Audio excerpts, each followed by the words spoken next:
एक बार प्रेम से बोलिए फिजिक्स महाराज की जय। तो जी हाँ दोस्तों, आज के इस वीडियो में हम लोग फिजिक्स का पार्ट 2 यानी कि यहाँ पे हम लोग क्वेश्चन संख्या कितना से जी, क्वेश्चन संख्या 41 से लेकर के क्वेश्चन संख्या 80 तक का जो है टोटल क्वेश्चन का डिस्कशन करने वाले हैं। और इतना डिटेल में डिस्कशन करेंगे कि फिर क्या ही बात होगी, आपको वीडियो देखते देखते ही आपको याद हो जाने वाला है। ठीक है, जी हाँ, इसी किताब से जो है हमेशा क्वेश्चन जो है सबसे ज्यादा पूछा जाता है, तो आप इस किताब पर पूरा विश्वास करके पढ़ाई कर सकते हैं और आप लोग जो है पूरा वीडियो का जो है आनंद उठा सकते हैं। तो चलिए यहाँ पे 41वें क्वेश्चन पर हम लोग चलते हैं बिना बकवास किए। कह रहा है यहाँ पे गोलीय दर्पण के ध्रुव और फोकस के बीच की दूरी को कहते हैं, यानी कि गोलीय दर्पण का जो ध्रुव होता है और उसके फोकस होता है, इसके बीच के दूरी को क्या कहते हैं, तो आप लोग को पता होना चाहिए। इसको फोकस दूरी बोलते हैं, इसको स्मॉल एफ से सूचित करते हैं। ठीक है, इसी फोकस दूरी को हम लोग फोकसांतर भी बोलते हैं, यानी कि आपके ऑप्शन में फोकसांतर दे या फिर फोकस दूरी दे, बात जो है दोनों का दोनों क्या होगा जी, सेम होगा। और एक्चुअल में चित्र पे अगर आप लोग देखना चाहते हैं, यहाँ पे देखिए एक गोलीय दर्पण जो है अवतल दर्पण आप बना लेते हैं। ठीक है, तो यहाँ पे जो है ये अवतल दर्पण है, ये भी एक प्रकार गोलीय दर्पण है, ध्यान रखिएगा। और यहाँ से देखिए, यहाँ पे जो है ध्रुव होता है इस पे, ठीक है, ध्यान रखिएगा क्या होता है जी, ध्रुव होता है। और यहाँ पे जो है इसका फोकस होता है और इधर क्या होता है जी, यहाँ पे सेंटर होता है, ध्यान रखिएगा, यानी केंद्र होता है, वक्रता केंद्र। ठीक है, तो ध्रुव और फोकस के जो बीच का दूरी होता है इसको बोलते हैं फोकस दूरी, इसी को हम लोग फोकसांतर के भी नाम से जानते हैं। तो इस चित्र पे आप लोग को याद रखना होगा, ध्यान रखिएगा। अब यहाँ पे चलते हैं 42 नंबर सवाल। कह रहा है कि वक्रता त्रिज्या r एवं फोकस दूरी f में संबंध होता है, यानी कि वक्रता त्रिज्या जो होता है r, ठीक है, उसके और का चीज यहाँ पे फोकस दूरी, इसमें क्या संबंध होता है। तो यहाँ से देखिए, ये वक्रता केंद्र है, तो वक्रता केंद्र से लेकर के ध्रुव तक की जो दूरी होती है इसको हम लोग बोलते हैं वक्रता त्रिज्या। क्या बोलते हैं जी, वक्रता त्रिज्या। इसको हम लोग कैपिटल आर से या फिर स्मॉल आर से भी सूचित किया जाता है, ध्यान रखिएगा। तो यहाँ पे देखिए, ये जो वक्रता त्रिज्या होता है ये फोकस दूरी का दुगुना होता है, यानी कि देखिए पी एफ और सी एफ, ये दोनों का दोनों दूरी जो है बराबर होता है, ध्यान रखिएगा। हालांकि इसको फोकस दूरी तो नहीं बोलते हैं, ध्यान रखिएगा, लेकिन ये दोनों का दोनों दूरी क्या होता है जी, बराबर होता है। इसीलिए यहाँ पे आर जो आता है वो क्या चीज, 2 एफ के बराबर आता है। और इसी से यहाँ पे देखिए एफ का जब मान निकालते हैं, ध्यान रखिएगा, एफ का जब मान निकालते हैं, देखिए एफ के गुना में 2 है तो बट्टा में कहाँ चला जाता है जी, आर के बट्टा के नीचे चला जाता है, यानी कि यहाँ पे जो है 2 को संबंध यहाँ पे दिखाई दे सकता है, यानी कि त्रिज्या जो होगी फोकस दूरी के दुगुनी होगी या फिर फोकस दूरी त्रिज्या की आधी होगी। तो यहाँ पे जो है ये दोनों में से दोनों ऑप्शन जो है का चीज बिल्कुल सही है, लेकिन यहाँ पे देखिए ऑप्शन ए से लेकर ऑप्शन डी में आपको दिखाई देगा केवल एक ही ऑप्शन सही है, f is equal to r by 2, यानी कि जो यहाँ पे हमने सूत्र लिखा है ए वाला जो है यहाँ पे सूत्र फॉलो किया है। ऐसा जो तिरछा का तिरछा चिन्ह दे देगा ना, जिसको बोलते हैं प्रति, लेकिन प्रति का मतलब ही होता है बटा, ध्यान रखिएगा, यानी कि एफ इज इक्वल टू क्या है जी, एफ बटा 2 है, यानी कि आप यहाँ पे जो है ऑप्शन ए सेलेक्ट कर सकते हैं। आर जो है त्रिज्या का फोकस दूरी का आधार नहीं होता, ध्यान रखिए, यहाँ पे फोकस दूरी और त्रिज्या बराबर नहीं होते हैं, और 2 बटा में आर तो कोई संबंध है ही नहीं। ठीक है, तो यहाँ पे देखिए 42 नंबर का जो है ऑप्शन ए बिल्कुल सही आंसर हो जाएंगे। अब यहाँ पे देखिए 43 नंबर सवाल कह रहा है कि हजामत बनाने के लिए प्रयोग किया जाता है, यानी कि हजामत बनवाने के लिए जो है कौन सा दर्पण आप लोग प्रयोग करेंगे, ध्यान रखिएगा, कौन सा दर्पण प्रयोग करेंगे। तो आपसे हम एक सवाल पूछते हैं, क्या पूछ लेते हैं जी, सवाल। वो सवाल क्या है थोड़ा सा समझने का प्रयास कीजिएगा। सवाल हम पूछना यही चाहते हैं कि आपका जो है मान के चले कि हती चुकी है, ठीक है, यानी कि बहुत छोटा सा है, और आपके सामने हम एक ऐसा दर्पण लगा देते हैं जो आपके चेहरा को बहुत बड़ा कर देता है, और इतना बड़ा कर देता है कि आपका चेहरा पर जितना भी बाल वगैरह है, चाहे सर पे जितना भी बाल है, वो आप स्पष्ट रूप से देख पाएंगे। ठीक है, और आप लोग देख भी सकते हैं, यहाँ पे ध्यान रखिएगा। तो अगर आपको जो है वह नाई जो है काटेगा, यानी कि जो भी सैलून में काटने वाला जो आपका बाल बनाने वाला जो व्यक्ति है, ठीक है, ध्यान रखिएगा, वो आपका काटेगा तो एक भी बाल वगैरह अगर छूटेगा तो आप आराम से उसमें देख सकते हैं, क्योंकि वो जो है आपका बड़ा प्रतिबिंब बना के दिखा रहा है। ठीक है, तो ऐसा अगर दर्पण का प्रयोग किया जाए तो आप खुश हो जाएंगे, नहीं हो जाएंगे। अगर मान चले कि एक दर्पण जो है, ध्यान रखिएगा, जो इतना बार का आपका चेहरा है उतना ही बार का जो है प्रतिबिंब बना के आपका बना रहा है, एक जो है दर्पण है जिसमें क्या चीज, जितना बार का आपका चेहरा है उससे छोटा ही प्रतिबिंब बना रहा है। तो अब यहाँ पे 3 को कंडीशन आपको देते हैं, कौन सा इसमें दर्पण चूज कीजिएगा, जो बड़ा सबसे बड़ा आता है प्रतिबिंब कौन, आखिर चेहरा के बराबर प्रतिबिंब बनाता है वो वाला, या फिर चेहरा से छोटा प्रतिबिंब बनाता है वो वाला। तो आप कहेंगे सर यार हमें तो ज्यादा अच्छा लगेगा जब हमारा चेहरा जो है बड़का बड़का भंडोला करके दिखाएगा, तो बड़ा मजा आएगा। ठीक है, तो आपसे हम पूछना चाहेंगे कि ऐसा बड़ा प्रतिबिंब कौन सा दर्पण बनाता है? तो आप लोग कहेंगे सर ये तो अवतल दर्पण है। तो बधाई हो, आपने तो है जी सवाल का आंसर जो है बिल्कुल सही ऑप्शन निकाल लिया है। तो यहाँ पे ऑप्शन जो है बी टिक आउट कीजिए। और देखिए यहाँ पे 15, 16, 21, 22 सब में सवाल पूछा हुआ है, यानी कि ये समझ सकते हैं सवाल जो है धाकर है बबुआ। तो धाकर है भाई, धाकर है। ठीक है, 43 नंबर यहाँ पे ऑप्शन जो है बी हो गया। अब देखते हैं यहाँ पे 44 नंबर, सोलर कुकर में प्रयोग किया जाता है। सोलर कुकर में क्या चीज प्रयोग करेंगे? ठीक है, तो यहाँ पे अगर बात के समझिए थोड़ा सा ध्यान से, सोलर कुकर में ज्यादा ऊर्जा की आवश्यकता होती है। सोलर कुकर में ज्यादा ऊर्जा की आवश्यकता होती है। अगर सोलर का बात करें कि सूर्य के एनर्जी के बारे में बात कर रहा है, तो सूर्य की एनर्जी ज्यादा से ज्यादा कब प्राप्त कर सकते हैं? ठीक है, समझिए कंडीशन आपको हम समझाते हैं। एक जो है सूर्य का प्रकाश जो है एकदम लाइन से जो है जैसे है समांतर आता है सूर्य का प्रकाश किरण धरती पर। ठीक है, वैसा ही एकदम समांतर प्रकाश किरण पड़ रहा है। एक हो जाएगा चीज छितरा जा रहा है, प्रकाश से किरण आ रहा है लेकिन छितरा जा रहा है, ध्यान रखिएगा। ठीक है, तो एक छितरा जा रहा है। और एक जो है मैंने की स्थिति है जिसमें सब प्रकाश से किरण एक जगह इकट्ठा हो रहा है। बताइए तीनों कंडीशन में किस में जो है सबसे ज्यादा ऊर्जा होगी? ठीक है, इस बिंदु पर जो है ऊर्जा ज्यादा होगी कि यहाँ पे जो है सतह पे ज्यादा ऊर्जा होगी कि यहाँ पे सतह पे ज्यादा ऊर्जा होगी? तो आप कहेंगे सर यहाँ पे प्रकाश जो है ढेर इकट्ठा हो गया, यानी कि यहाँ पे एक के जगह ढेर सूर्य का प्रकाश का ऊर्जा जो है उपस्थित है, यानी कि यहाँ पे जो है सबसे ज्यादा ऊर्जा मौजूद होगी। यानी कि भाई प्रकाश किरण जब यहाँ पे क्या होगा जी, यहाँ प्रकाश किरण जो है एक जगह इकट्ठा होगा तब जाके क्या होगा जी, यहाँ पे ऊर्जा जो है ज्यादा से ज्यादा प्राप्त कर सकते हैं। और ये तीन को यहाँ पे दर्पण जो दिया है, अवतल, उत्तल, समतल, इसमें से कौन सा दर्पण जो है प्रकाश किरण को इकट्ठा करता है? आपको हमने पार्ट 1 में बताया है यार, क्या आपने याद किया? तो आप कहेंगे जी सर हमने याद किया। आज जितने लोग कह रहे हैं ना नहीं, तो कृपया करके प्ले लिस्ट में जाइएगा, वहाँ पे पार्ट 1 मिल जाएगा फिजिक्स का ऑब्जेक्टिव में, वहाँ से पार्ट 1 देख लीजिएगा ना, तो आपको बहुत अच्छे से याद हो जाएगा। तो वहाँ से देख लीजिएगा, देख लेने के बाद यहाँ पे आइएगा तो आप जो है ऑप्शन बताइए कौन सा जी, अवतल दर्पण, क्योंकि यही वाला जो दर्पण है प्रकाश किरण को एक जगह इकट्ठा करता है। ठीक है, इस बिंदु को हम लोग बोलते हैं फोकस। क्या बोलते हैं जी? फोकस। तो यहाँ पे जो है 44 का ऑप्शन ए हो जाएगा। क्या बात करते हैं आप भी। देखिए यहाँ पे 45 नंबर सवाल, सर्च लाइट की परावर्तक सतह होती है। सर्च लाइट की परावर्तक सतह होती है। अब थोड़ा सा बात को समझिए, हम टॉर्च बनाने वाले व्यक्ति हैं, आपको हम कंडीशन देते हैं, वापस से ही सबको थोड़ा सा मिटा लेते हैं ताकि मजा आ जाए वीडियो में। ठीक है, तो यहाँ पे देखिए हम आपको जो है कंडीशन देना चाहते हैं।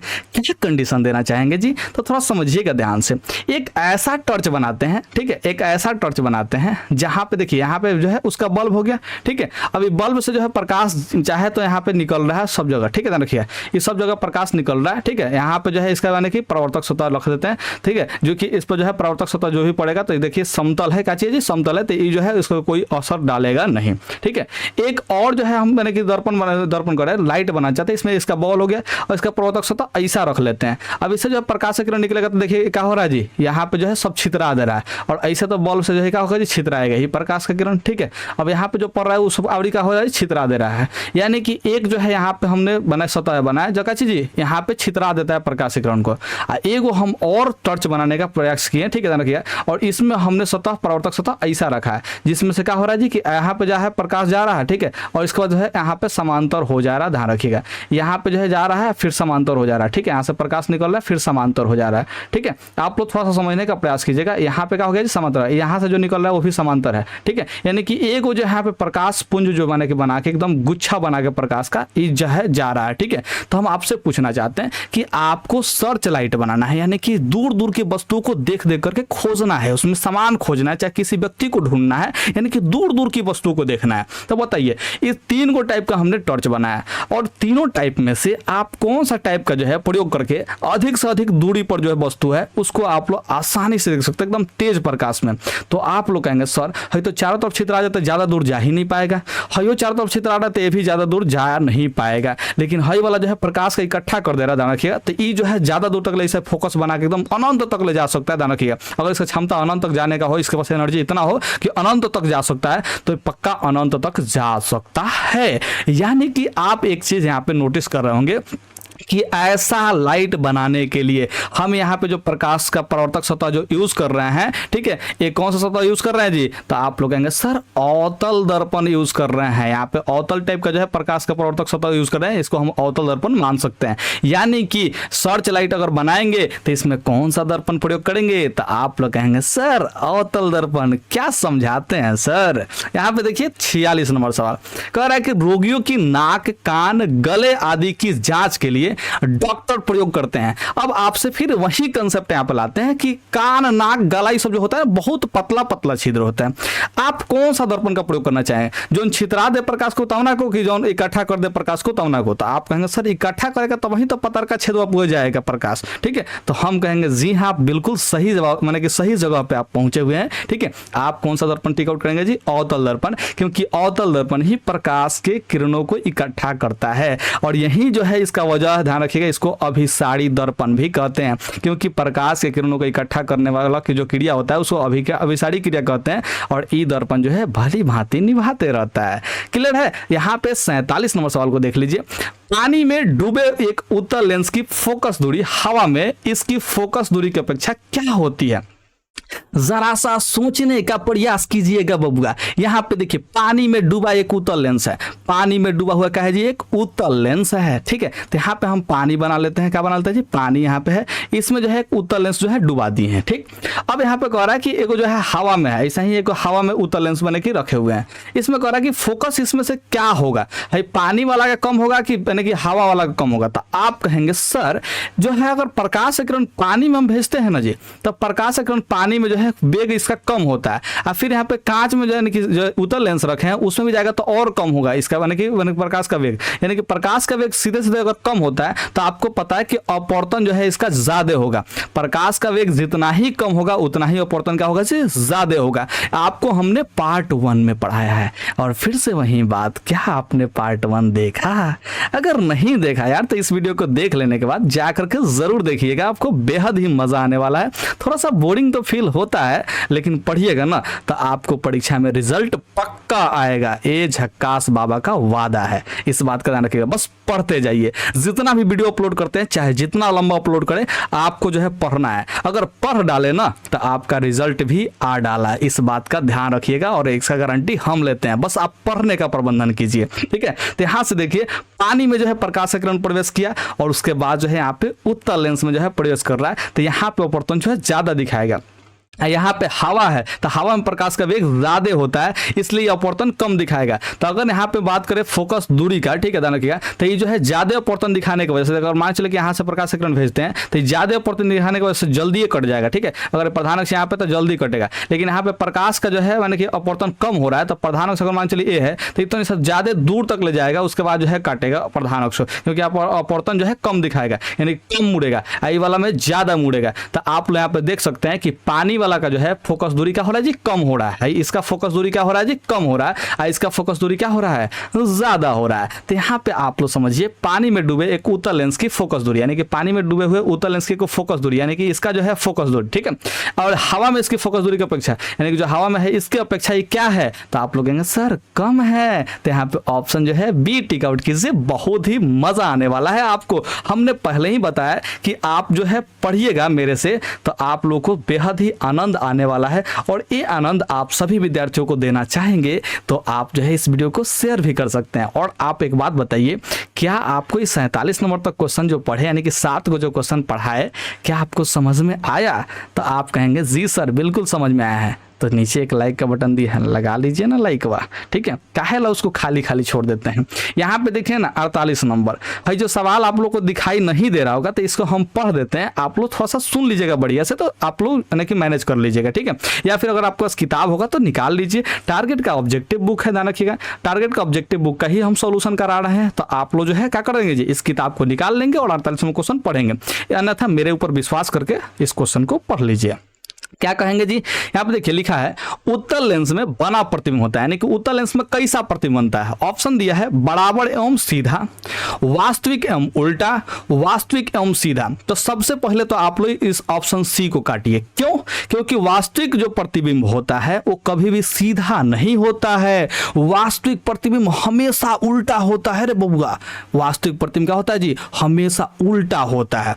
अब बराबर और सीधा करते ही काल्पनिक प्रतिबिंब बनेगा। कौन सा प्रतिबिंब बनेगा जी, काल्पनिक प्रतिबिंब बनेगा। और ये काल्पनिक प्रतिबिंब बराबर और सीधा जो है बनाता है, ये समतल दर्पण बनाता है। आपको हमने पार्ट 1 में चर्चा किया है ना, ध्यान रखिएगा। ठीक, कौन सा दर्पण बनाता है जी, समतल दर्पण बनाता है।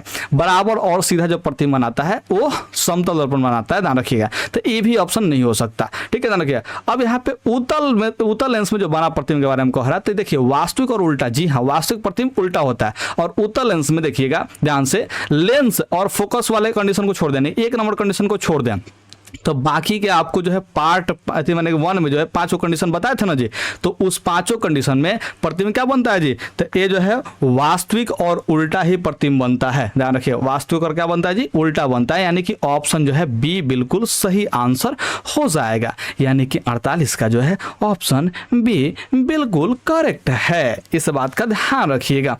मुझे उम्मीद है कि आप लोग इस बात को समझे होंगे। 49 नंबर क्वेश्चन पढ़ के सुना देते हैं, आप लोग समझने का प्रयास कीजिएगा। देखिए क्या होता है, उत्तल लेंस द्वारा काल्पनिक प्रतिबिंब बनता है। आपको हमने अभी बताया कि उत्तल लेंस में एक ही कंडीशन होता है जिसमें क्या बनता है जी, काल्पनिक प्रतिबिंब बनता है। उस समय क्या बनता है जी, काल्पनिक प्रतिबिंब बनता है। और ये सीधा बनता है, और सीधा के साथ साथ जो है वस्तु से बड़ा बनता है। क्या बनता है जी, वस्तु से बड़ा। ठीक है, आप लोग इस चीज को याद रखिएगा। वो कंडीशन कौन है जी, जब हम लोग वस्तु को रखते हैं, कि बिंब को जब रखते हैं, कहाँ है जी, फोकस और लेंस के बीच। ठीक है, फोकस और लेंस के बीच अगर वस्तु को रख लेंगे, ध्यान रखिएगा, एक ही कंडीशन है यहाँ पे, ध्यान रखिएगा, लेंस और फोकस के बीच अगर वस्तु को रखते हैं तो उस स्थिति में काल्पनिक सीधा और वस्तु से बड़ा प्रतिबिंब बनता है। कौन सा लेंस में जी, उत्तल लेंस में। किस में बनता है जी, उत्तल लेंस में। उत्तल लेंस का चर्चा कर रहे हैं, ध्यान रखिएगा। तो यहाँ पे आप समझिए कि लेंस और फोकस के बीच का जो दूरी होता है उसको बोलते हैं फोकसांतर, या फिर क्या चीज जी, फोकस दूरी, या फिर क्या बोलते हैं जी, फोकस दूरी, जिसको हम लोग छोटका एफ से सूचित करते हैं। इस बात का ध्यान रखिएगा। तो यहाँ पे देखिए, तो वस्तु कहाँ रखेंगे, जब बिंब मतलब होता है वस्तु, बिंब मतलब क्या होता है जी, वस्तु होता है। तो थोड़ा सवाल को समझने का प्रयास कीजिए। यहाँ पे कह रहा है उत्तल लेंस द्वारा काल्पनिक प्रतिबिंब बनता है जब बिंब यानी कि वस्तु कहां होता है। थोड़ा समझने का प्रयास कीजिए। क्या फोकस पे रखते हैं? नहीं सर, फोकस पे तो नहीं रखेंगे। कहां रखेंगे? फोकस और लेंस के बीच, यानी कि फोकसांतर पे रखेंगे। ध्यान रखिएगा। यहाँ पे देखिए ये कह रहा है कि फोकसांतर से कम दूरी पर। जी हाँ, यहाँ पे जो है फोकसांतर से कम दूरी पर, यानी कि फोकस से कम दूरी पर रखेंगे, यानी कि फोकसांतर पे ही आएगा। यानी कि जो मैंने कि देखिए लेंस से क्या चीज, लेंस से जो है मैंने क्या चीज, यहाँ पे फोकस तक का जो दूरी होता है इसको बोलते हैं फोकस दूरी। और यही पहला कंडीशन होता है, ध्यान रखिएगा। लेंस और फोकस के बीच अगर वस्तु को रखते हैं तो क्या होगा जी, एक काल्पनिक सीधा और वस्तु से बड़ा प्रतिबिंब बनेगा। इसका मतलब हुआ कि फोकसांतर से अगर कम दूरी पर रखते हैं तो ये जो है काल्पनिक सीधा और वस्तु से बड़ा प्रतिबिंब बनाएगा। यानी कि उत्तल लेंस एक ही बार काल्पनिक प्रतिबिंब बनाता है। और कब बनाता है जी? जब वस्तु को फोकसांतर से कम दूरी पर रखते हैं, यानी कि लेंस और किसके बीच जी, फोकस के बीच रखते हैं। फोकस के बीच वस्तु को रखते हैं, तब अनंत पर रखते हैं तो फोकस से प्रतिबिंब बनता है, वास्तविक बनता है, बहुत छोटा बनता है और उल्टा बनता है। ठीक है, फोकसांतर की दुगुनी दूरी पर और अनंत के बीच रखेंगे, ध्यान रखिएगा, तो इसका जो प्रतिबिंब बनेगा, ध्यान रखिएगा, वो क्या चीज, फोकस और 2f के बीच बनेगा, ध्यान रखिएगा, और उल्टा बनेगा। और ऐसे स्थिति में वस्तु से छोटा प्रतिबिंब बनता है। इस बात का आप लोग ध्यान रखिएगा। तो यहाँ पे ऑप्शन जो है डी भी नहीं हो सकता। ये 5वां नंबर कंडीशन है, 6ठा नंबर कंडीशन है। तो आप लोग इस कंडीशन को हटा देंगे, ऑप्शन जो है बी को बिल्कुल सही टिक आउट करेंगे। और इस सब जो है लेंस में कैसे प्रतिबिंब बनता है इसका चर्चा हमने पार्ट 1 में कर रखा है। अगर आप उस वीडियो को मिस कर दिए हैं तो बधाई हो, आपको जो है पढ़ना चाहिए एक बार दोबारा से। ठीक है, या फिर नहीं पढ़े हैं तो क्या चीज, आपको जाकर के जरूर पढ़ना चाहिए। देखिए यहाँ पे लेंस की क्षमता होती है, आपको पता होना चाहिए कि लेंस की क्षमता को हम P से डिनोट करते हैं। और P का जो मान होता है वो सूत्र में होता है 1/f। ठीक है।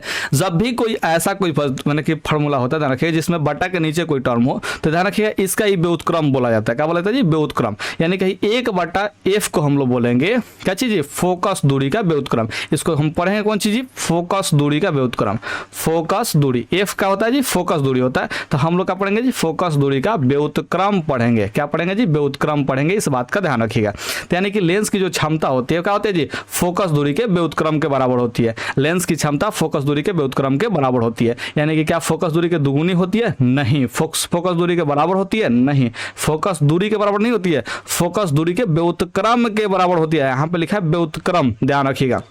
कह रहा है कि फोकस दूरी के 3 गुनी होती है? नहीं, फोकस दूरी के 3 गुनी नहीं होती है। तो आपको याद रखना चाहिए लेंस की क्षमता का जो सूत्र होता है वो 1/f होता है और 1/f को पढ़ते हैं फोकस दूरी का व्युत्क्रम। यानी कि लेंस की क्षमता जो होती है फोकस दूरी के व्युत्क्रम के बराबर होती है। कहने का मतलब जो है यहाँ p = 1/f होता है और यहाँ पे लेंस की जो क्षमता का SI मात्रक, ठीक है ध्यान रखिए, लेंस की क्षमता यानी कि p का जो है SI मात्रक, कौन सी पूछ रहे हैं जी? SI मात्रक होता है। वो क्या होता है जी? तो आप सभी लोग एकदम जोर से बोले होंगे सर डायऑप्टर होता है। क्या होता है जी?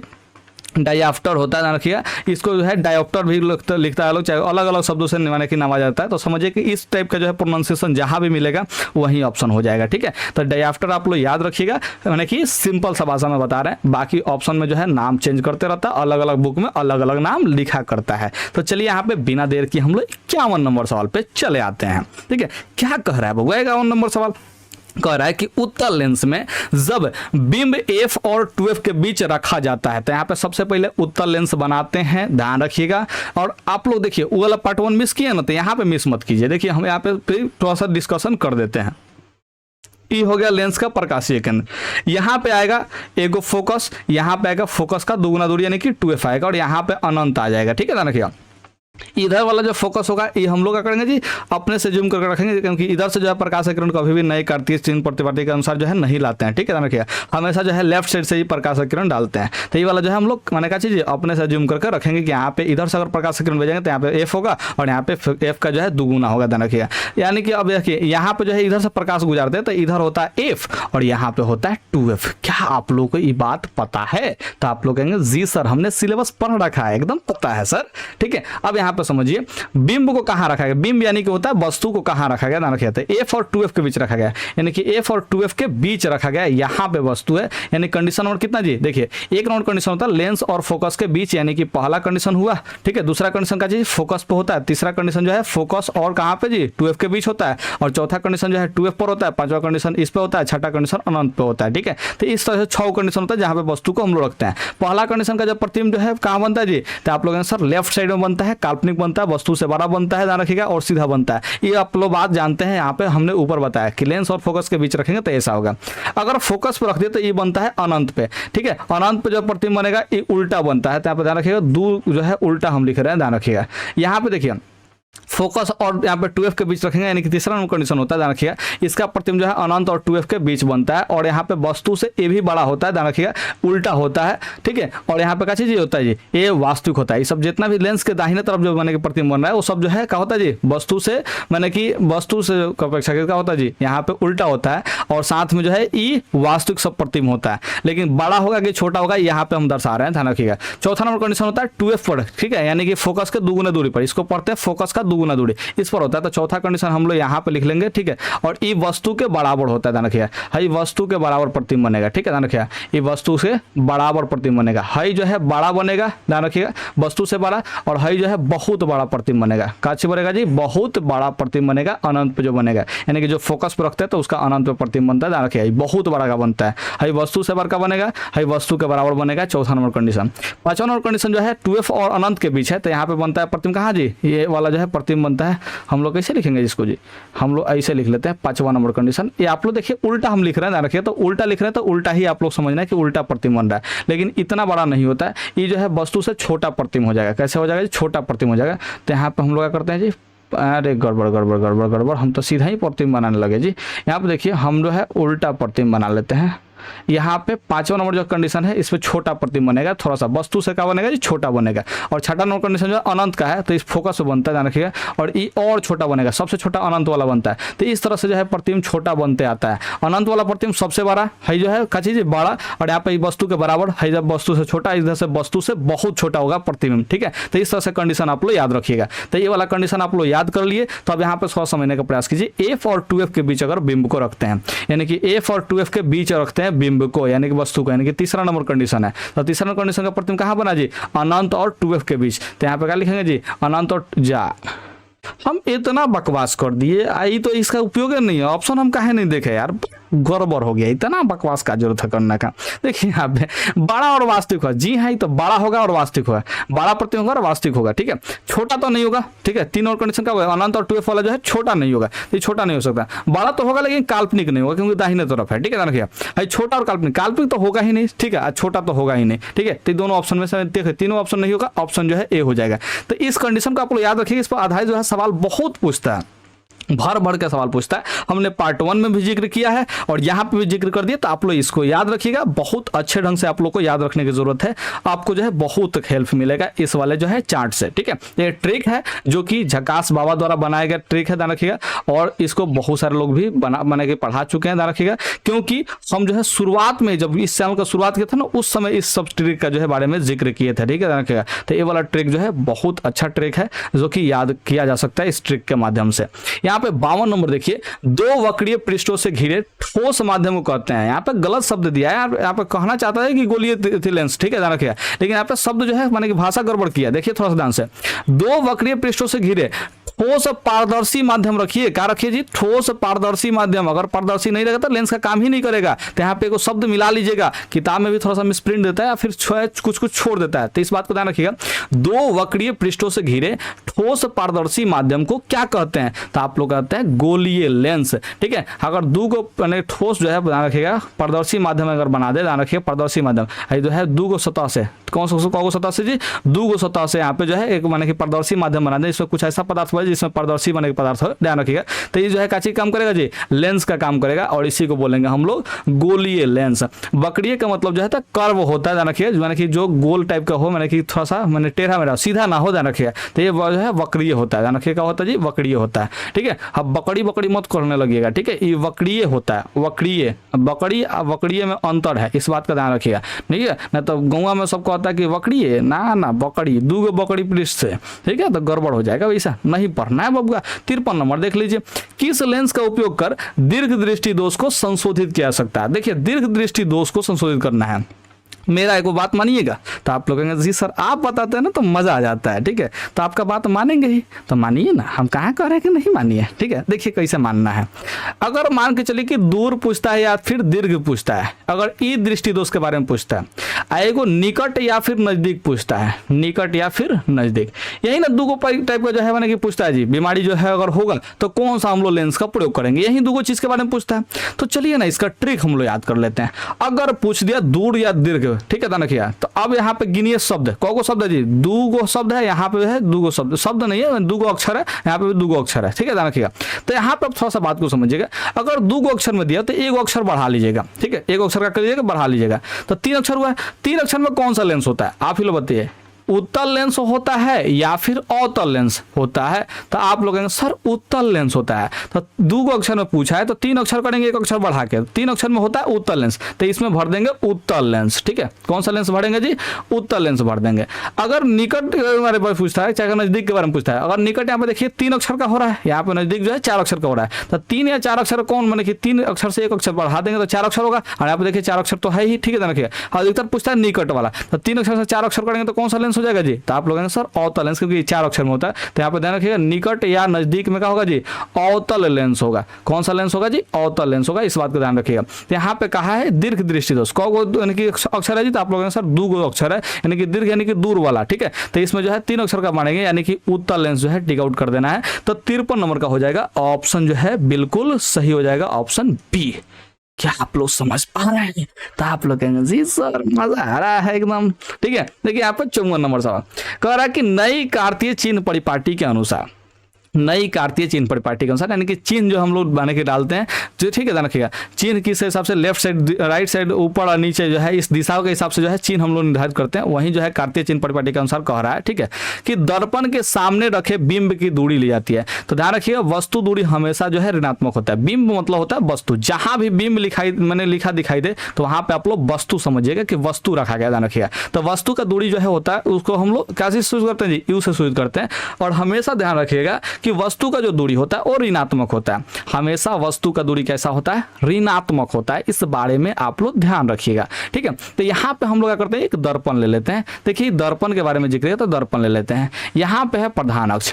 अब देखिए यहाँ पे जो है ध्रुव है, तो ध्रुव से ध्यान रखिएगा नई चिन्ह परिपाटी, जो नई चिन्ह परिपाटी है ना, कार्तीय चिन्ह परिपाटी, ठीक है, इसके अनुसार से अगर बात करते हैं, देखिए अगर हम बने की वस्तु को रखते हैं तो हमेशा एक तो वस्तु जो है लेफ्ट साइड में रखना होता है, हमेशा वस्तु किधर रखना होता है, लेफ्ट साइड में। ये कौन सा दर्पण है जी, तो अवतल दर्पण है, मान के चलिए, मान के चलिएगा है ही, ठीक है, अवतल दर्पण है।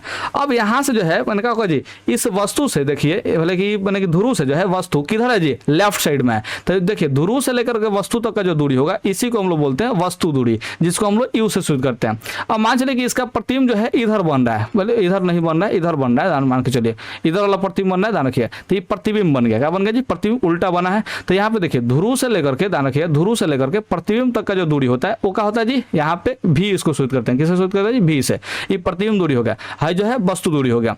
और इसका जो फोकस होता है, ध्यान रखिए, इसका जो फोकस होता है इसको हम लोग बोलते हैं कैसे जी, फोकस तक का जो दूरी होता है उसको फोकस दूरी बोलते हैं। तो एफ हो जाएगा, तो ध्रुव से फोकस तक की दूरी। तो यहाँ पे देखिए कि गोलीय दर्पण है ना, तो गोलीय दर्पण में एक चीज नहीं बदलता है, क्या नहीं बदलता है जी, तो वस्तु का जो है दिशा, कि वस्तु किस दिशा में रखा जाएगा। तो वस्तु जो है हमेशा ध्रुव के लेफ्ट साइड में ही रखा जाता है।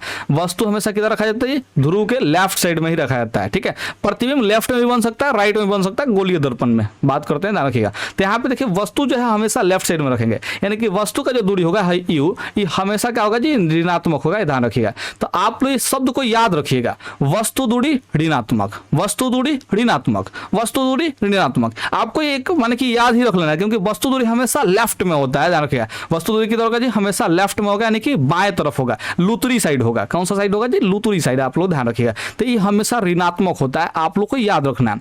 अब यहाँ पे डिपेंड करेगा कि वस्तु कहाँ पर रखे, उसके हिसाब से प्रतिबिंब कहाँ बना है। अगर प्रतिबिंब जो है दाहिने तरफ बन रहा है तो धनात्मक दूरी लेंगे, यानी कि भी जो है धनात्मक हो जाएगा। लेकिन यहाँ पे देखिए लेफ्ट साइड में, तो ये भी दूरी क्या होगा जी, यहाँ पे प्रतिबिंब दूरी क्या होगा जी, तो आप लोग सर ये तो निगेटिव होगा, क्योंकि ये लेफ्ट साइड में, ध्यान रखिएगा।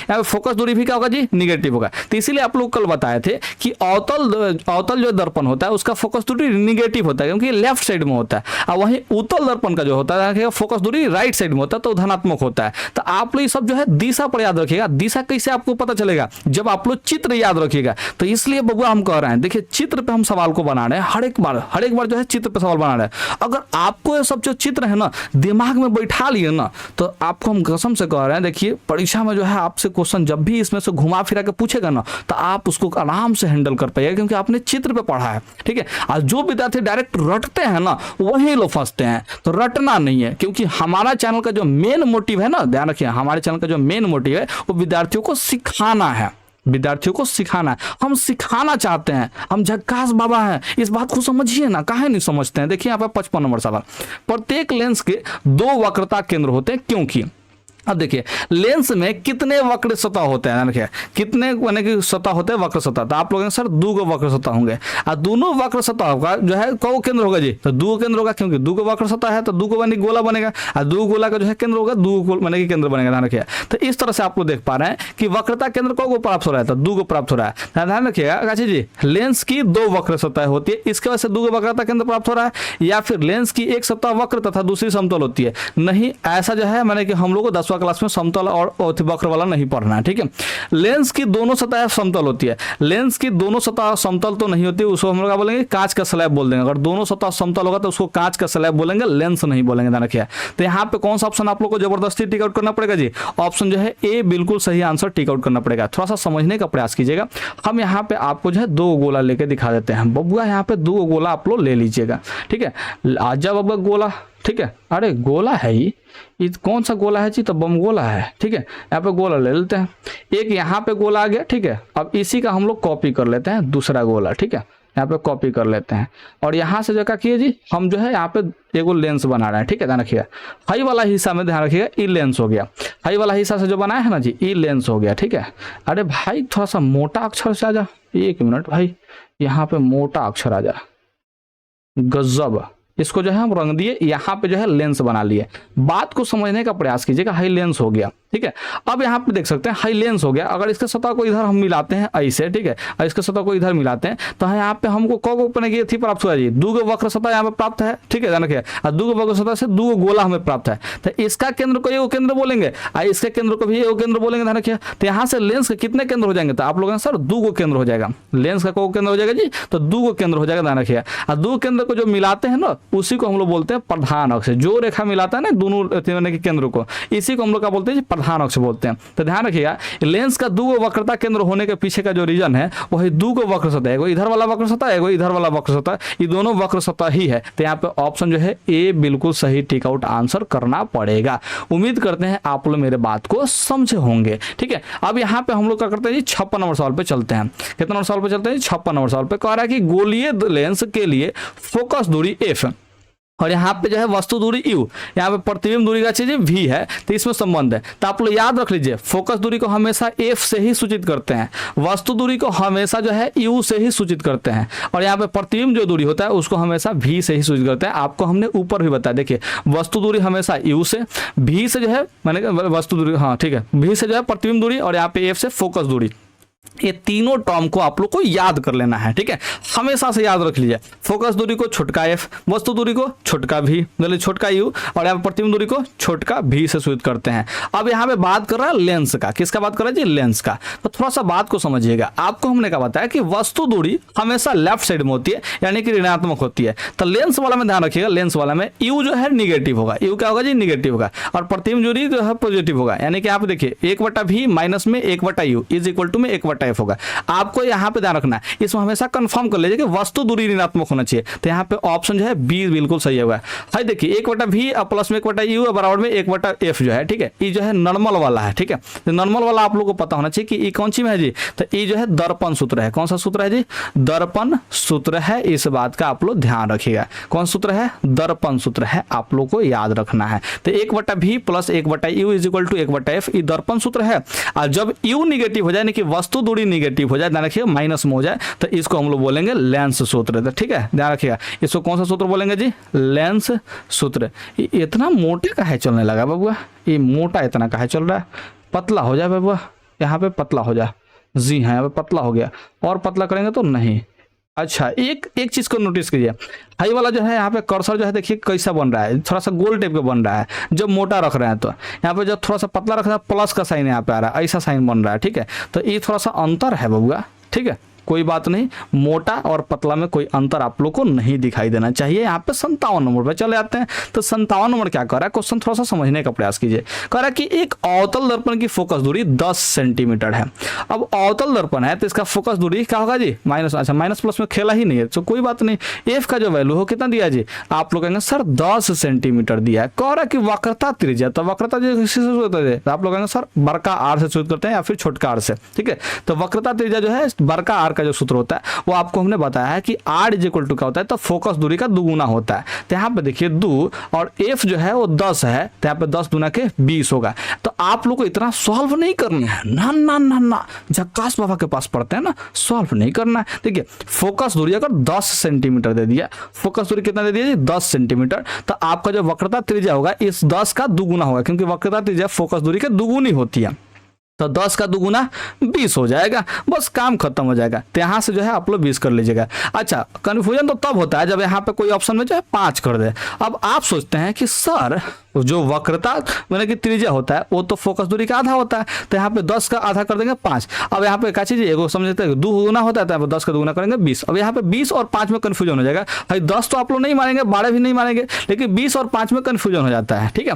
तो ऐसे स्थिति में ध्यान रखिएगा, एफ जो है छोटका है, एफ का है जी छोटका है, तो ये छोटा होगा, और त्रिज्या देखिए बड़का आर से सूचित कर रहे हैं, तो ये बड़का होगा, यानी कि त्रिज्या बड़का होता है और इसका फोकस दूरी छोटा होता है। देखिए छोटका एफ से सूचित कर रहे हैं, यहाँ पे बड़का आर से सूचित कर रहे हैं। तो देखिए जो छोटका होता होता है जो छोटका अक्षर से शुरू करते हैं वो छोटे होता है, और जो बड़का अक्षर से शुरू करते हैं तो यहाँ पे बड़का होता है। ध्यान रखिए, यहाँ पे देखिए फोकस दूरी है तो फोकस दूरी छोटका है तो छोटा होगा। अब पूछा का जी वक्रता दे तो बड़का होगा, तो 10 से बड़का करना है तो क्या करेंगे, 10 का दुगुना करेंगे तभी तो 20 होगा। अगर इसका आधा करेंगे तो और छोट हो जाएगा। तो यहाँ पे ध्यान रखिएगा छोटका नहीं लेना, क्योंकि छोटका तो दिया है, बड़का निकालना है, यानी कि वक्रता त्रिज्या निकालना है, आर का मान निकालना, तो दुगुना कर दीजिएगा। तो इसमें कंफ्यूजन नहीं होना है, छोटका अक्षर से डिनोट करेंगे तो वो छोटा रहेगा, और बड़का अक्षर से डिनोट करेंगे तो बड़ा रहेगा। इन दोनों में हम बता रहे हैं, बाकी हर जगह फॉलो मत करने लगेगा। हम इसके लिए कंफ्यूजन दूर करने के लिए आप लोग को बता दिए। उम्मीद करते हैं कि आप लोग इस बात को समझे होंगे। समझे हैं कि नहीं समझे हैं? आप मेरे बहुत बड़े करीबी छात्र हैं, क्या बताएं आपसे, हम नहीं बताएंगे, छोड़िए जाने दीजिए। देखिए यहाँ पे निम्नलिखित में से किसी वस्तु का वास्तविक प्रतिबिंब कौन बना सकता है?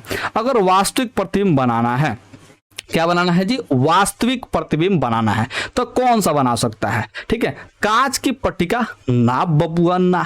अवतल लेंस ये तो हमेशा काल्पनिक प्रतिबिंब बनाता है। कौन सा प्रतिबिंब बनाता है? हमेशा काल्पनिक प्रतिबिंब बनाता है, वस्तु से छोटा प्रतिबिंब बनाता है और सीधा प्रतिबिंब बनाता है। ध्यान रखिए, अवतल जो लेंस होता है, अवतल लेंस, ठीक है, ध्यान रखिए, ये हमेशा वस्तु से छोटा प्रतिबिंब, सीधा प्रतिबिंब और काल्पनिक प्रतिबिंब बनाता है। ध्यान रखिए, तो इस तो वाला जो है नहीं बना सकता है।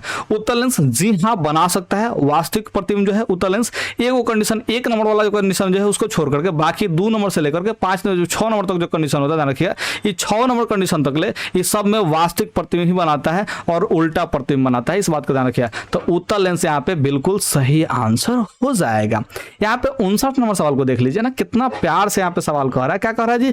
उत्तल लेंस द्वारा आवर्धित मतलब होता है वस्तु से बड़ा, जूम करना है। ध्यान रखिएगा, आवर्धित मतलब समझिएगा वस्तु से बड़ा, ठीक है, ध्यान रखिएगा। तो यहाँ पे देखिए आवर्धित काल्पनिक प्रतिबिंब तब बनता है, यानी कि आवर्धित बनाना है और काल्पनिक प्रतिबिंब बनाना है तो ये तब बनता है जब वस्तु रहती है, ठीक है, जब वस्तु कहाँ रहती है, तो 1 नंबर कंडीशन में। आपको पता है 1 नंबर कंडीशन कहाँ होगा जी? तो लेंस और फोकस के बीच, लेंस और कहाँ पे जी? फोकस के बीच होगा। जब ध्यान रखिएगा तो फोकस के बीच यहाँ पे हम लोग टिक आउट करेंगे। तो इसमें जो ऑप्शन में नहीं दिया है, बट अगला पेज पे दिया है, देखिए यहाँ पे लेंस और फोकस के बीच, यहाँ ऑप्शन जो है बी पे दिया है, यानी कि कंडीशन नंबर 1 है। ध्यान रखिए, जिस समय जो है क्या होता है जी, जिस समय जो वस्तु होता है उत्तल लेंस में, ध्यान रखिए, वस्तु अगर इस स्थिति में रखते हैं, यानी कि लेंस और फोकस के बीच रखते हैं अगर वस्तु, इस स्थिति में अगर वस्तु को रखते हैं तो प्रतिबिंब काल्पनिक बनता है, साथ में जो है सीधा बनता है और साथ में आवर्धित भी बनता है, यानी कि बड़ा प्रतिबिंब बनता है, वस्तु से बड़ा प्रतिबिंब बनता है। तो वहीं आवर्धित और बड़ा प्रतिबिंब प्राप्त करना है तो हमें उत्तल लेंस की सहायता लेनी होगी। उम्मीद करते हैं आप लोग इस बात को समझे होंगे। तो यहाँ पे 60 नंबर सवाल पे चले आते हैं। देखिए 60 नंबर सवाल क्या कर रहा है जी, एक गोलीय दर्पण से 5 सेंटीमीटर की दूरी पर रखे बिंब का प्रतिबिंब दर्पण से 30 सेंटीमीटर की दूरी पर उसी ओर बनता है जिस ओर बिंब है, ठीक है, तो आवर्धन क्या होगा? तो यहाँ पे थोड़ा सा समझने का प्रयास कीजिए। गोलीय दर्पण से 5 सेंटीमीटर दूरी पर बिंब रखा गया है। कौन सा बिंब रखा गया? मैंने कि बिंब रखा गया 5 सेंटीमीटर की दूरी पर। तो आपको पता है कि बिंब यानी कि वस्तु, और वस्तु दूरी हमेशा ऋणात्मक होता है, तो यानी कि यू का जो मान दिया है वो क्या दिया जी? -5 सेंटीमीटर दिया है। इस बात को समझिएगा। भाई बिंब जो दूरी है, ध्यान रखिए, गोलीय दर्पण से बिंब का जो दूरी है वो कितना है जी? -5 सेंटीमीटर होगा, क्योंकि लेफ्ट साइड में वस्तु रखा जाता है। इस बात को आपको हमने बताया हुआ है। अब कह रहा है कि प्रतिबिंब जो है, ध्यान रखिए, प्रतिबिंब दर्पण से 30 सेंटीमीटर की दूरी पर उसी ओर बनता है, यानी कि जिधर वस्तु रखे है ना उधर प्रतिबिंब बनता है। यानी कि वस्तु दूरी अगर ऋणात्मक है तो प्रतिबिंब भी क्या होगा जी? ऋणात्मक होगा। तो प्रतिबिंब दूरी कितना दिया जी? 30 सेंटीमीटर। ध्यान रखिए 30 सेंटीमीटर दिया है, तो यानी कि ये भी क्या होगा जी? माइनस में होगा, क्योंकि वस्तु जिधर रखा है उसी ओर जो है प्रतिबिंब भी बना है। तो वस्तु दूरी अगर ऋणात्मक तो ये भी ऋणात्मक हो जाएगा। तो यहाँ पे आवर्धन पूछा है। क्या पूछा जी? आवर्धन है कौन सी जी? दर्पण है। तो आपको हमने पार्ट 1 में बताया हुआ है कि जो आवर्धन होता है दर्पण का, ठीक है, ये दर्पण का आवर्धन है, लेंस का आवर्धन में अलग सूत्र लगता है, ठीक है। तो दर्पण का क्या चीज जी? एम है, यानी कि आवर्धन है। एम को क्या बोलते हैं जी? हम लोग आवर्धन बोलते हैं, ध्यान रखिए, ठीक है। तो इसका सूत्र होता है माइनस में v/u होता है, ठीक है। अगर वही लेंस का अगर होगा तो यहाँ पे माइनस हट जाता है, खाली v/u होता है। इस चीज का आप लोग ध्यान रखिएगा। अगर लेंस का आवर्धन का बात करेगा, लेंस का आवर्धन, तो उसका सूत्र क्या लगाइएगा? तो आप लोग कहेंगे सर लेंस का जो आवर्धन होता है उसका सूत्र होता है प्लस में v/u, लेकिन दर्पण का आवर्धन का जो सूत्र होता है वो होता है माइनस में v/u होता है। तो यहाँ पे मान को रखते हैं, देखिए माइनस है पहले से रख लेंगे। यहाँ पे जो है v का मान वो -30 है, तो यहाँ पे -30 सेंटीमीटर सेंटीमीटर रखेंगे। ठीक है, ध्यान रखिएगा। यू का जो मान है माइनस में 5 है तो हमें माइनस में 5 रख लेंगे, बस इसी को कैलकुलेट कर देना है, आपका आंसर आ जाएगा। तो यहाँ पे देखिए यहाँ पे क्या होगा जी, माइनस में माइनस से गुना करता है प्लस हो जाएगा, प्लस में 30 रहेगा और बटा में देखिए माइनस यहाँ पे 5 हो जाएगा, तो प्लस को माइनस से भाग देंगे तो ये हो जाएगा माइनस। देखिए 5 से 30 को काटेंगे तो 6 बार में कटेगा, तो माइनस में 6 हो जाएगा। ठीक है, सेंटीमीटर सेंटीमीटर कट जाता है, ध्यान रखिए, तो इसलिए सेंटीमीटर हमने लिखा ही नहीं है, तो ये मात्रक विहीन होगा, ध्यान रखिए। तो यहाँ पे जो है माइनस में 6 आया, तो ऑप्शन जो है आप लोग को बी टिक आउट करना है। ठीक है, हाई देखिए भी का मान जो है प्लस में 30 रखा है, यू का मान जो है प्लस में 5 रखा है। बबुआ ये गलत बात है, ऐसे नहीं रखना है, चिन्ह के साथ आपको सॉल्व करना है, हमेशा चिन्ह के साथ आपको सॉल्व करने की आवश्यकता है, इस बात का आप लोग ध्यान रखिएगा। ठीक है, हालांकि आवर्धन में ऑलरेडी जो है क्या चीज सूत्र जो है लागू हुआ रहता है, तो इसमें चिन्ह परिपाटी का यूज किया रहता है, लेकिन फिर भी हमारा जो है फर्ज बनता है वो चिन्ह के साथ ही यूज करना बनता है, इस चीज का आप लोग ध्यान रखेंगे। ठीक है, लेकिन यहाँ पे हम बात करते हैं क्या चीज गोलीय दर्पण का है, तो गोलीय दर्पण जब कहते हैं ना जी, तो यहाँ पर स्पष्ट नहीं होता कि उतल या अवतल बने हैं। ठीक है, तो उस हिसाब से जो है आप चिन्ह नहीं भी लेंगे तो काम चल जाएगा, उस हिसाब से क्या चीज़ आप चिन्ह नहीं भी लेंगे तो क्या हो जाएगा जी, काम चल जाएगा, इस बात का ध्यान रखिएगा, क्योंकि खाली गोलीय दर्पण का है, अवतल या उतल नहीं का है। ठीक है, तो ये जो है बिना चिन्ह का सॉल्व किया तो कोई दिक्कत वाली बात नहीं है। ठीक है,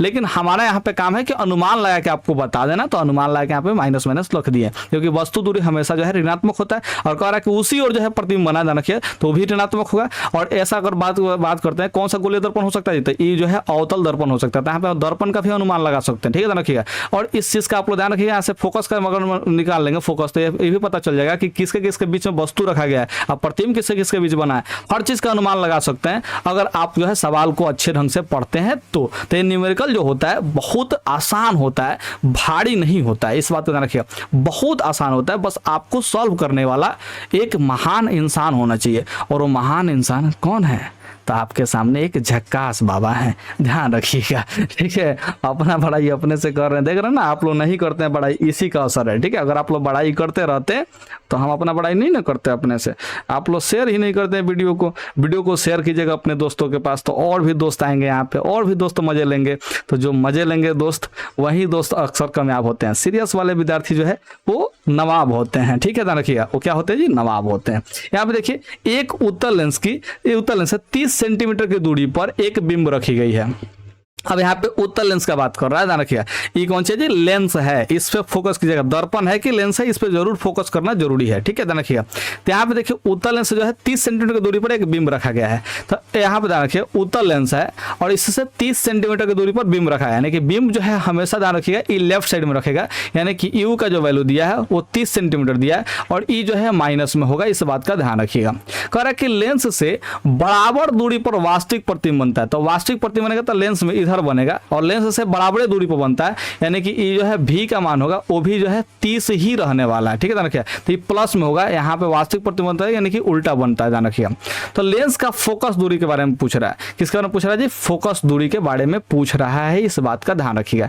तो आपको पता है कि जो लेंस होता है, ध्यान रखिएगा, लेंस सूत्र ध्यान रखिएगा, कुछ जी लेंस सूत्र वो क्या होता है जी, तो आप लोग सर लेंस सूत्र जो होता है उसमें वस्तु दूरी जो है ऋणात्मक होता है, 1/v माइनस में 1/u इज इक्वल टू में 1/f होता है। यहाँ पे फोकस दूरी निकालना है, यानी कि f का मान निकालना है, बस इतना ही बड़ा है। आपको यहाँ पे u का मान दिया, v का मान दिया, v जो है प्रतिबिंब दूरी होता है, बिंब जो है वस्तु दूरी होता है। ठीक है, तो सवाल पढ़ करके हमने दोनों लिख लिया, तो यहाँ पे दोनों को रख के सॉल्व करेंगे। तो देखिए 1 जो है v है, v का मान जो है 30 है तो 30 रख लेंगे, है देखिए माइनस है 1/u है, तो 1/u का मान जो है -30 है, -30 है तो माइनस माइनस से गुना होता है, क्या हो जाएगा जी, प्लस हो जाएगा, ध्यान रखिए। तो ये माइनस हम हटा देते हैं, यहाँ पे क्या कर देते हैं, सीधे सीधे प्लस कर देते हैं, क्योंकि -30 है तो माइनस में माइनस से गुना होगा तो प्लस ही हो जाएगा, या फिर अगर ऊपर माइनस है ध्यान रखिए तो माइनस से माइनस को भाग देंगे तो प्लस ही हो जाएगा। तो इसको जो है करने की कोई जरूरत नहीं है, यहाँ पे ध्यान रखिए। तो यहाँ पे जो हम 1/f जो है बराबर के इधर है तो लिख लेते हैं। अब देखिए आधार समान है तो ऊपर वाला को जोड़ देते हैं, तो इसका बट्टा का जोड़ बनाएंगे तो क्या होगा जी, 1/30 और 1/30 मिलकर 1/30 हो जाएगा, यानी कि 2/30 हो जाएगा।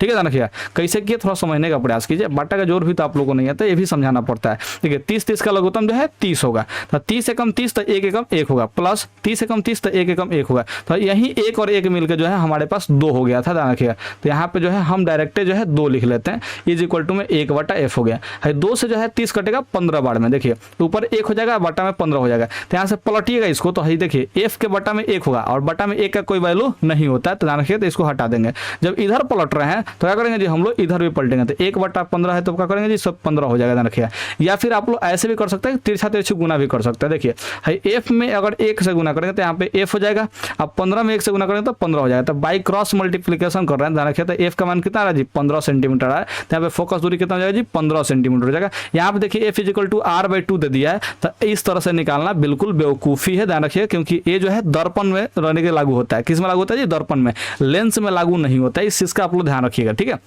तो पूरा का पूरा सरासर बेवकूफ़ी है, दूसरा कुछ नहीं है, ठीक है। तो इस तरह से आप लोग बनाने का प्रयास ना करेंगे, ठीक है, नहीं तो आप जो है फंस जाएंगे। ये जो है लेंस कहा है तो हम लोग लेंस के हिसाब से ही सॉल्व करेंगे और इस तरह से सॉल्व करेंगे, तब भी हमारा आंसर जो है 15 सेंटीमीटर ही आएगा, दूसरा कुछ आने वाला नहीं है। उम्मीद करते हैं कि आप लोग इस झकास बाबा विश्वास करके यहाँ तक सवाल को देख रहे हैं, प्रश्नों को पढ़ रहे हैं और आगे भी आप लोग सवाल को देखिएगा, ठीक है। अब यहाँ पे चलते हैं 62 नंबर सवाल पे। क्या कर रहा है जी, एक उत्तल लेंस की फोकस दूरी जो है 20 सेंटीमीटर है, तो लेंस की क्षमता होगी, तो 20 सेंटीमीटर है ना जी, तो 20 सेंटीमीटर को हम लोग मीटर में बदलेंगे। ई एफ का मान दिया था ना, तो एफ का मान जो दिया है ना, तो 20 सेंटीमीटर को मीटर में बदलने के लिए 100 से हम लोग भाग देते हैं, तो ई मीटर में बदल जाता है, क्योंकि लेंस की जो क्षमता होती है हमेशा जो है मीटर में होती है। 1/f जो सूत्र होता है ना जी, इसमें एफ हमेशा मीटर में होता है, इस बात का ध्यान रखिएगा। तो यहाँ देखिए 1/f, एफ का मान जो है 20/100 है, 20 क्या है जी 100 है, मेन बटा यहाँ पे है, ध्यान रखिएगा। तो इसको अगर चेंज करते, देखिए बटा से हम लोग गुना में चेंज करते हैं, तो 100 ऊपर जाएगा और 20 जो है नीचे आएगा, क्योंकि पलट जाता है।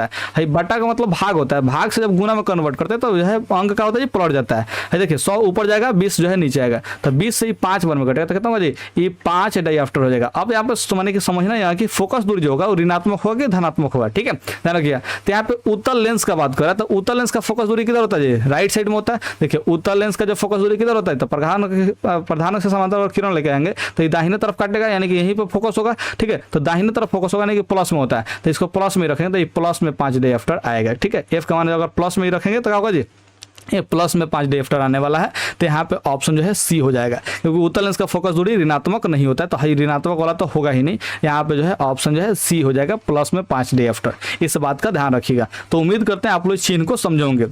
देखिए चिन्ह जो होता है, ध्यान रखिएगा, ये माने कि प्रकाशीय केंद्र या ध्रुव से जो है अगर दाहिने तरफ है तो ये पॉजिटिव होता है, अगर बाएं तरफ है तो क्या होता है जी सब निगेटिव होता है, अगर ऊपर की तरफ है तो ये सब पॉजिटिव होगा और निगेटिव नीचे की तरफ है तो क्या होगा जी ये सब निगेटिव होगा। जैसे आप लोग कार्तीय तल जो है दर्शाते हैं किसमें जी, मैथ में, ठीक है, ध्यान रखिएगा, वैसे ही इसका भी होता है। देखिए उसमें वाई अक्ष पे ऊपर जो है प्लस में होता है, नीचे जो है माइनस में होता है, ठीक है। उस तरह से एक्स अक्ष पे जो है दाईं साइड में जो है प्लस होता है और लेफ्ट साइड में क्या होता है जी माइनस होता है, ठीक वैसे ही इसका भी चिन्ह परिपाटी है। तो आप लोग इस तरह से सवाल को सॉल्व करने का प्रयास कीजिएगा, ठीक है। अब आपको कह रहा है कि एक लेंस की क्षमता जो है 5 डायऑप्टर है, ध्यान रखिए। तो 5 डायऑप्टर, तो अभी आपको बताया कि 5 डायऑप्टर अगर निकल रहा है तो कितना सेंटीमीटर फोकस दूरी हो रहा है जी, तो 20 सेंटीमीटर, यानी कि 100 वाला तो यानी कि पत्ता साफ हो जाएगा, हाई 10 वाला पत्ता साफ हो जाता है, एक को 20 वाला तो ऑप्शन जो है बी टिक आउट कर दीजिए, काम खत्म। ये माइनस में तो ये भी माइनस में आएगा, ठीक है। तो एक तो इस तरह से आप लोग बना सकते हैं, नहीं तो आप लोग जो है सॉल्व भी कर सकते हैं। कैसे जी, यहाँ पे देखिए लेंस की क्षमता जो है 5 डायऑप्टर माइनस में है, तो पी का वैल्यू कितना है जी माइनस में जो है 5 डायऑप्टर। डायऑप्टर को हम लोग डी से शुरू करते हैं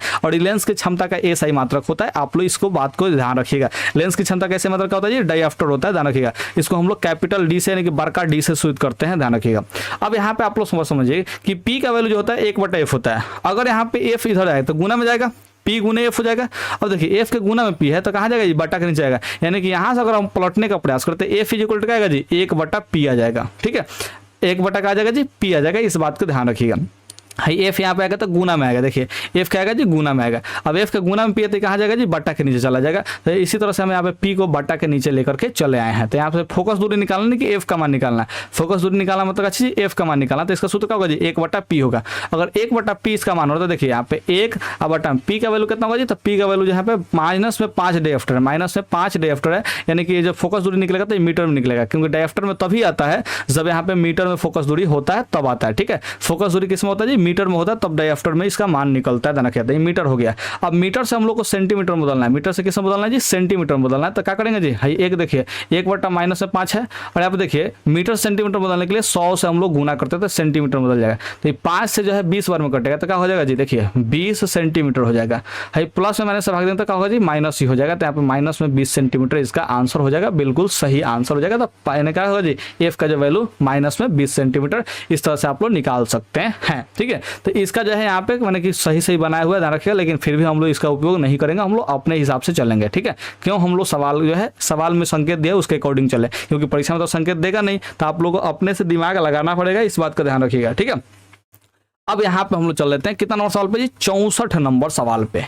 क्या कहता है 64 नंबर सवाल, क्या कहता है बताइए तो। देखिए लेंस की क्षमता 4 डायऑप्टर है तो यह होगा, अगर 4 डायऑप्टर प्लस में दे रहा है, कैसे में दे रहा है जी, प्लस में दे रहा है। इस बात को थोड़ा समझिएगा, बहुत गहराई समझिएगा।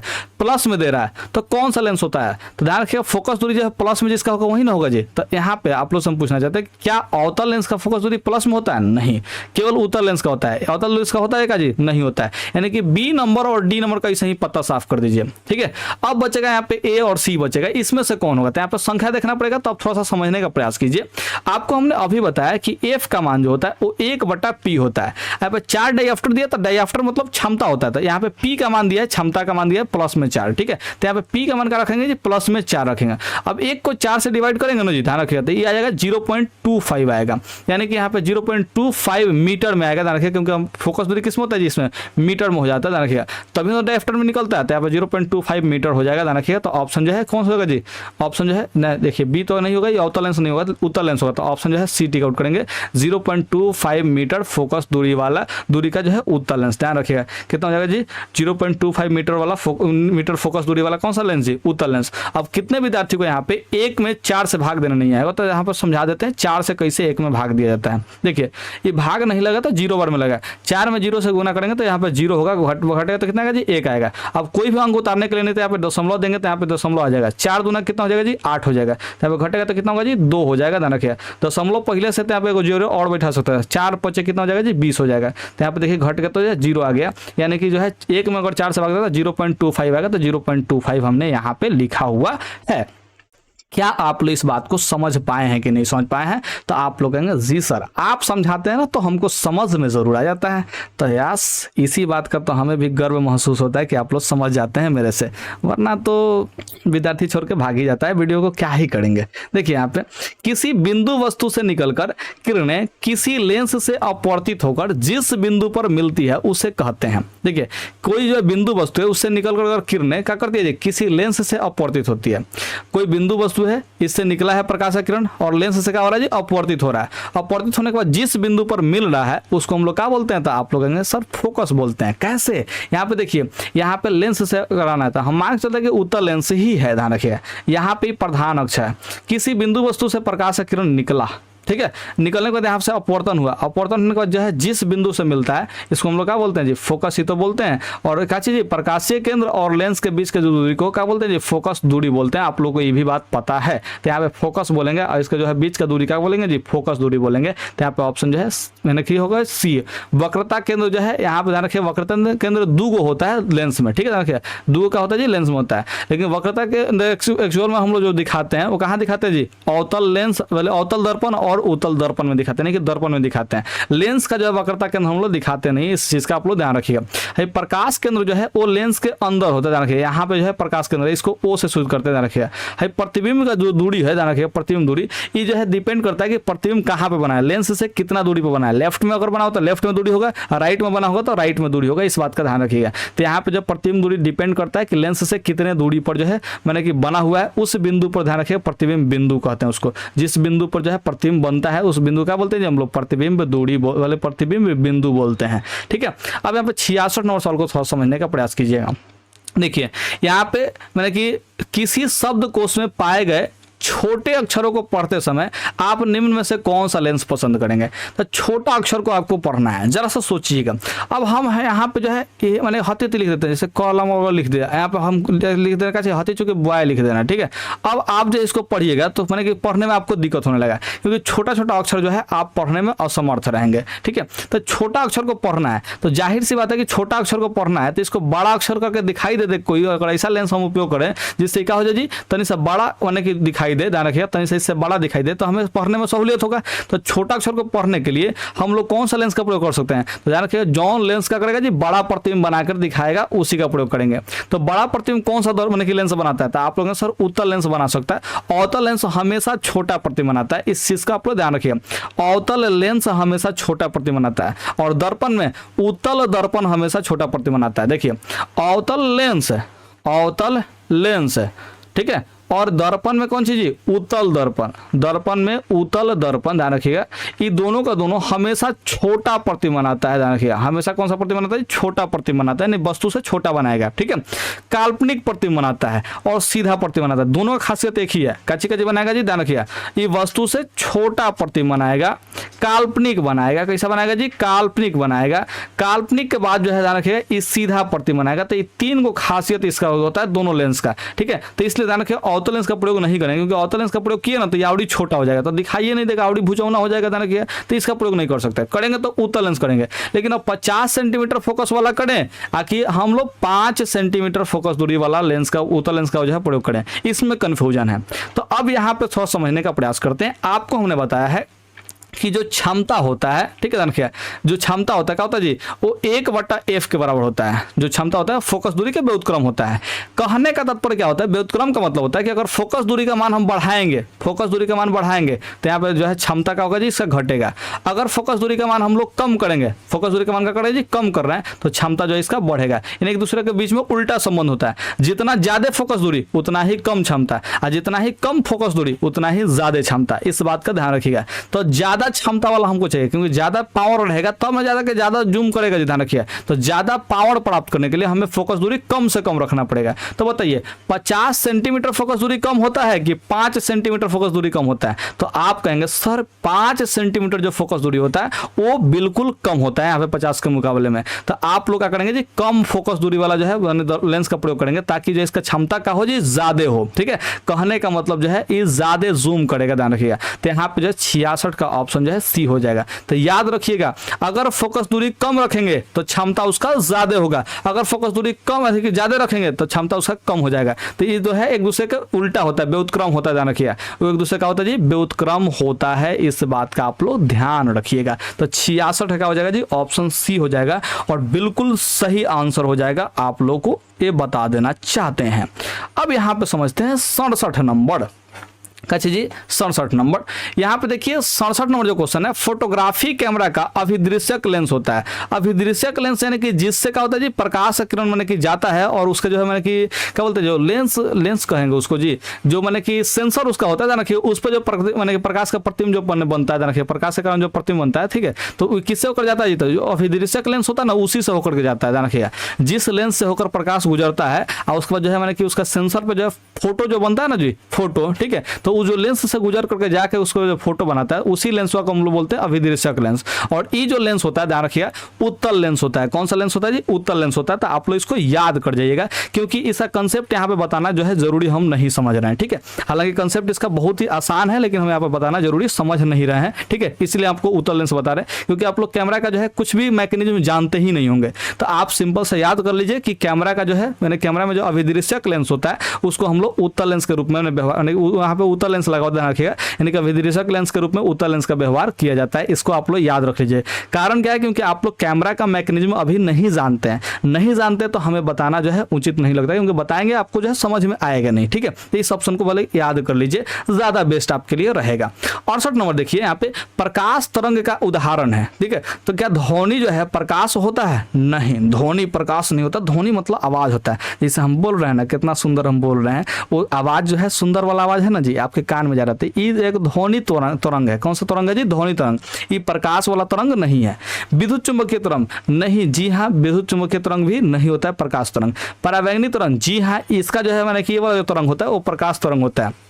आपको हम बता देना चाहते हैं कि जो सूर्य का प्रकाश आता है धरती पे, उसमें परावैंगनी किरण भी आती है और उसी का तरंग जो होगा परावैंगनी तरंग कहलाएगा। ठीक है, जो परावैंगनी किरण आता है ना धरती पे मैंने कि नहीं आता, मैंने कि सूर्य का प्रकाश जो निकलता है परावैंगनी किरण, ठीक है, उसके तरंग को हम लोग बोलते हैं परावैंगनी तरंग बोलते हैं। ठीक है, और ये जो परावैंगनी तरंग होता है, हम जैसे यहाँ पे अर्थ है, अर्थ के ऊपर जो है एगो लेयर है जिसको हम लोग बोलते हैं ओजोन लेयर। क्या बोलते हैं जी? Ozone layer. इसके बारे में हमने जिक्र किया है बायोलॉजी में। अगर आपने बायोलॉजी का ऑब्जेक्टिव वीडियो नहीं देखा है तो यार क्या कर रहे हैं, बायोलॉजी का भी प्लेलिस्ट बना करके रख दिए हैं, जा करके जरूर देखिएगा, इस बात को ध्यान रखिएगा। तो यहाँ पे ओजोन लेयर होता है, इसमें ऑक्सीजन का जो है 3 गो परमाणु मिलकर एक अणु का निर्माण करता है, यानी कि O3 इसका सूत्र होता है। ओजोन का सूत्र क्या होता है जी? O3। और इस ओजोन लेयर में जो है क्षमता होता है कि सूर्य से आने वाली जितनी भी परावैंगनी किरण है उसको जो है अवशोषित कर लेना। ठीक है, तो इसमें क्षमता होता है और इस परावैंगनी किरण से धरती को जो है सुरक्षा करता है, यानी धरती की सतह का करता है जी, सुरक्षा करता है। ताकि आप लोग के पास जो है कभी भी पराबैंगनी किरण ना पहुंचे, क्योंकि ये बहुत ही खतरनाक किरण होता है और इससे आपके जो है त्वचा को खतरा हो सकता है। ठीक है, तो ध्यान रखिएगा ये दोनों जो पराबैंगनी तरंग है वो सूर्य के प्रकाश में होता है। ठीक है, यानी कि एक प्रकार का ये भी पराबैंगनी किरण जो है प्रकाश ही है। ठीक है, तो इसलिए इसको हम किस में रखेंगे जी, प्रकाश तरंग में रखेंगे। तो 68 का जो है ऑप्शन सी हो जाएगा। तो क्या आपको समझ में आ रहा है? अगर यहां तक आ रहा है तो यार आगे भी समझ में आएगा। क्या दिक्कत है? आप यहाँ पे 69 नंबर सवाल देख लीजिए। कह रहा है कि दंत विशेषज्ञ किस दर्पण का उपयोग मरीजों के दांत को बड़ा प्रतिबिंब देखने के लिए करता है? तो बड़ा प्रतिबिंब बनाता है, तो जाहिर सी बात है कि समतल दर्पण जो है बड़े प्रतिबिंब बनाएगा, बड़ा प्रतिबिंब तो नहीं बनाएगा।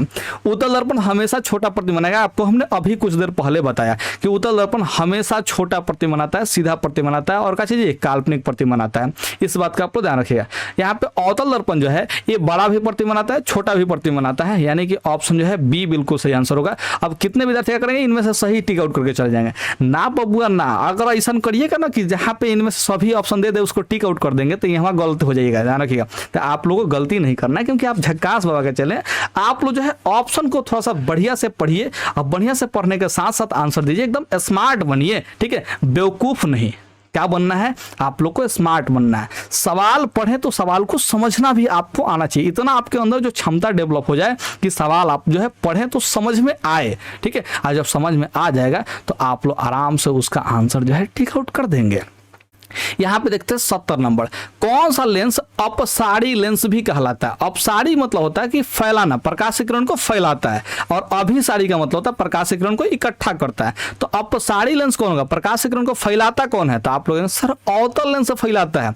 उत्तल लेंस जो है प्रकाश किरण को इकट्ठा करता है, यानी कि इसको हम लोग बोलेंगे अभिसारी लेंस। क्या बोलेंगे जी? अभिसारी लेंस। और ये पार्ट 1 से हमने कई बार चर्चा कर दिया यार, तो यहाँ पे हम चर्चा नहीं करने वाले। बस अगर आपको अगर अभी तक ले याद नहीं हुआ है तो आप यहाँ पे याद कम से कम कर ही लीजिए।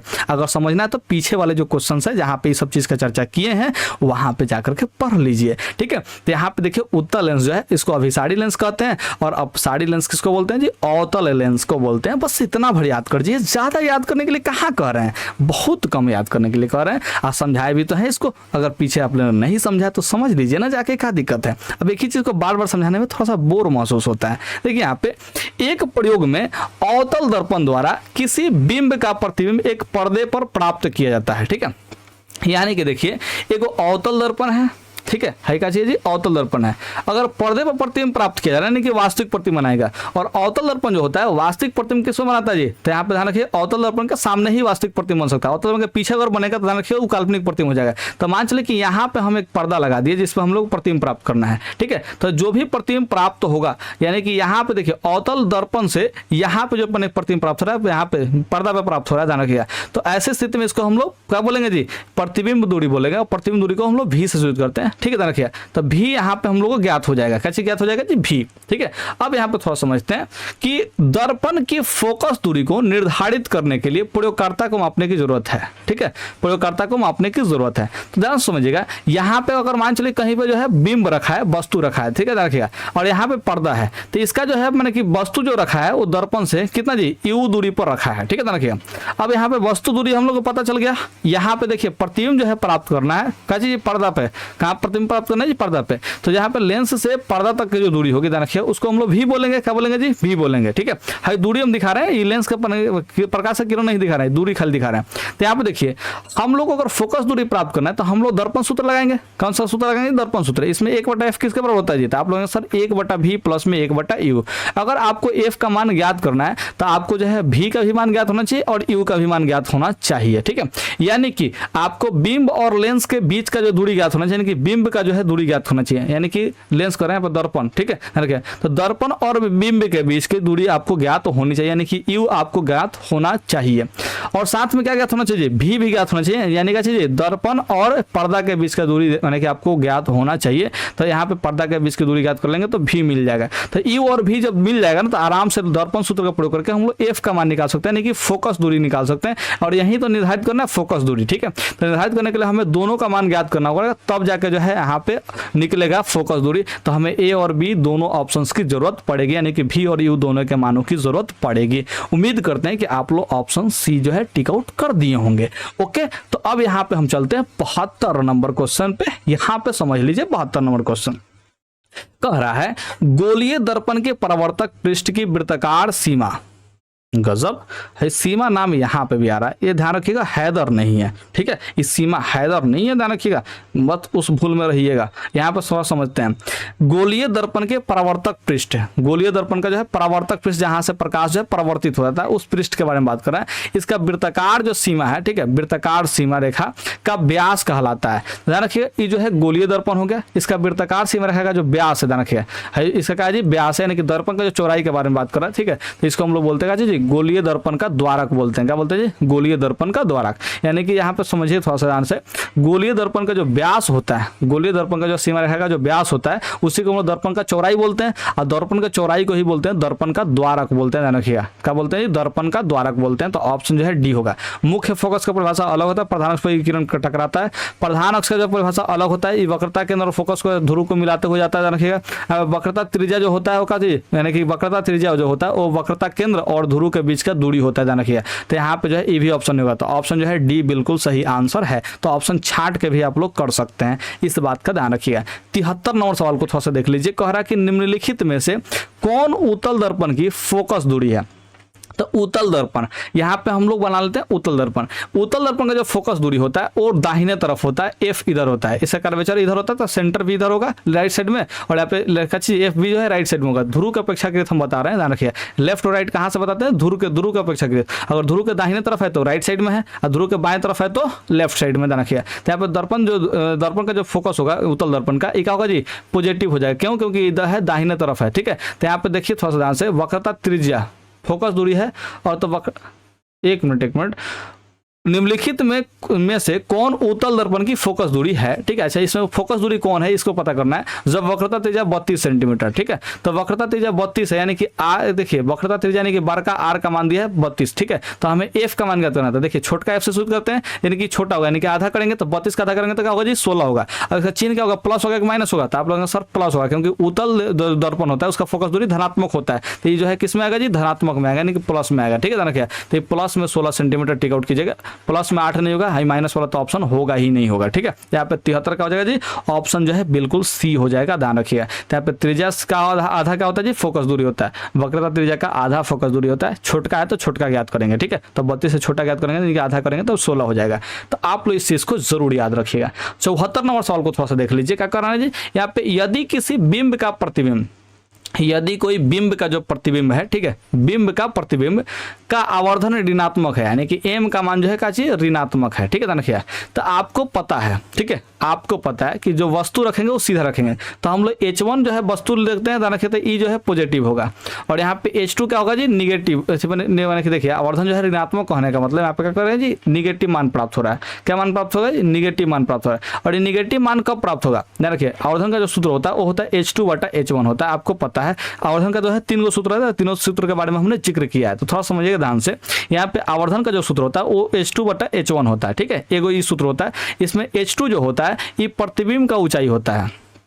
किसका ऊंचाई होता है जी? तो आप लोगों का सर प्रतिबिंब का ऊंचाई होता है। और H1 जो होता है वो बिंब का ऊंचाई होता है, ना कि वस्तु का जो ऊंचाई होता है। ध्यान रखिएगा, तो यहाँ पे थोड़ा समझिएगा, H1 तो हमेशा पॉजिटिव रहेगा, क्योंकि वस्तु हम लोग सीधा रखेंगे। वस्तु कैसा रखेंगे? सीधा रखेंगे। अगर निगेटिव मान प्राप्त करना है, अगर हमें निगेटिव मान प्राप्त करना है, अगर हमें निगेटिव मान प्राप्त करना है, अबे थोड़ा सा ये तो साफ हो जाए, ध्यान रखिएगा। अगर हमें निगेटिव मान प्राप्त करना तो यहाँ पे H2 का लंबाई, H2 का जो मैंने कि होगा लंबाई होगा, यानी कि प्रतिबिंब का जो लंबाई होगा, ठीक है, उससे क्या रखना पड़ेगा जी? माइनस में रखना पड़ेगा, तभी तो माइनस में प्लस से अगर भाग देंगे तो ये माइनस हो जाएगा। यानी कि यहाँ पे प्रतिबिंब जो है, ध्यान रखिएगा, प्रतिबिंब, ध्यान रखिएगा, प्रतिबिंब का ऊंचाई ये ऋणात्मक होना चाहिए। और प्रतिबिंब का ऊंचाई जो है ऋणात्मक कब होता है जी? ऋणात्मक कब होता है? जब वस्तु उल्टा होगा। वस्तु कैसा होगा जी? उल्टा होगा, ठीक है, वस्तु कैसा होगा जी? उल्टा होगा, तभी जाकर ऋणात्मक हो सकता है। और जब उल्टा है तो ये कौन सा होगा जी? वास्तविक होगा, क्योंकि काल्पनिक हमेशा सीधा बनता है, तो यानी कि वास्तविक होगा। यहाँ पे ऑप्शन अब पढ़ते हैं, तो अब देखिए प्रतिबिंब की प्रकृति पूछा है, तो यहाँ पे क्या होगा जी? वास्तविक और उल्टा होगा, ऑप्शन ए। आभासी और सीधा तो होगा ही नहीं, क्योंकि माइनस में अगर प्रतिबिंब का ऊंचाई दिया है तो माइनस में तभी होता है जब ध्रुव से हम लोग नीचे की दूरी मापेंगे, नीचे की दूरी मापेंगे तो क्या होगा जी? माइनस में होगा। तो यहाँ पे आप लोग थोड़ा सा समझने का प्रयास कीजिए कि माइनस में अगर मैंने की दूरी दिया है तो इसका मतलब जो प्रतिबिंब उल्टा बना है, अगर उल्टा बना है तो यहाँ पे वास्तविक और उल्टा होगा, है सीधा वाला तो नहीं होगा, है आभासी नहीं होता है। उल्टा वाला प्रतिबिंब कभी भी आभासी नहीं होता है, वो वास्तविक होता है। उल्टा वाला प्रतिबिंब हमेशा वास्तविक होता है, ये आप लोग ध्यान रखिएगा। तो ऑप्शन जो है ए बिल्कुल सही आंसर है, इसे आप लोग टिक आउट जरूर कर लीजिएगा। यहाँ पे 75 नंबर सवाल को थोड़ा सा देख लीजिए, क्या कह रहा है जी, गोलीय दर्पण का परावर्तक पृष्ठ वक्रित हो सकता है। तो गोलीय दर्पण का अगर परावर्तक पृष्ठ जो है वो वक्रित किधर से हो सकता है, तो आप लोग सर अंदर की ओर अगर हुआ तो अवतल दर्पण, बाहर की तरफ हुआ तो उत्तल दर्पण, ठीक है, यानी कि दोनों तरफ से हो सकता है। तो आप क्या करेंगे जी, अंदर या बाहर दोनों ओर से यहाँ पे आप लोग वक्रित कर सकते हैं। तो गोलीय दर्पण का जो परावर्तक सतह होता है वो दोनों तरफ से जो है वक्रित होता है, अंदर की तरफ से भी हो सकता है और बाहर की तरफ से होता है। और अंदर की तरफ से हुआ तो क्या कहेंगे जी, देखिए गोलीय दर्पण का अंदर की तरफ से वक्रित हुआ तो उसे अवतल दर्पण बोलेंगे, क्या बोलेंगे जी, अवतल दर्पण। अगर बाहर की तरफ से वक्रित हुआ तो उसे बोलेंगे उत्तल दर्पण, क्या बोलेंगे जी, उत्तल दर्पण। तो यहाँ पे एक तीर से 3 गो निशाना है, गड़बड़ हो गया जी, 2 गो निशाना नहीं 3 गो निशाना हो रहा है यहाँ पे, तो गड़बड़ हो जाएगा आप लोग का, आप ध्यान रखिएगा, थोड़ा सा समझने का प्रयास कीजिए। तो यहाँ पे गोलीय दर्पण का परावर्तक सतह होगा जी, दोनों तरफ से वक्रित होगा, अंदर की ओर से हुआ तो अवतल दर्पण और बाहर की तरफ से हुआ तो उत्तल दर्पण। आप लोग याद रखिएगा इस चीज को। आगे बढ़ते हैं यहाँ पे 78 नंबर पे, ठीक है।